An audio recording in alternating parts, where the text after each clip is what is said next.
Isinagawa ng PNP Regional Anti-Cybercrime Unit Bicol ang entrapment operation sa 33 anyos na online seller ng mga boga sa gas station sa Pili, Camarines Sur. Gamit ang dummy Facebook account, nakabili ang Raco Bicol sa sospek ng 3 boga na gawa sa PVC pipes na parang grenade launcher ang itsura.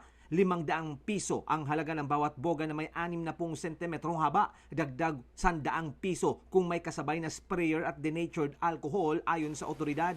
Bukod sa paglabag sa RA 7183 na nagre-regulate sa pagbenta, paggawa at paggamit ng mga paputok at pailaw, kinasuhan din ang sospek ng paglabag sa Cybercrime Prevention Act dahil sa pagbebenta ng iligal na produkto online. Samantala, pinaigting rin ang Oplan kontraboga ng PNP sa Camarines Sur. Mahigit 50 boga na ang nakumpiska sa iba't ibang barangay sa Naga City na karamihay mga bata ang nagpapaputok. Sa datos ng DOH Bicol, 13 na ang fireworks-related injuries sa rehiyon hanggang December 29. 5 ang mula sa Camarines Sur kung saan 8 taong gulang na lalaki sa bayan ng Pamplona ang pinakabatang biktima na nasugatan sa mata dahil sa sabog ng boga. May 4 na naputukan rin sa Albay, 3 sa Camarines Norte at 1 sa Legazpi City. Boga ang nangungunang sanhi ng pagkasugat ng mga pasyente, sunod ang 5-star, whistle bomb at quitis.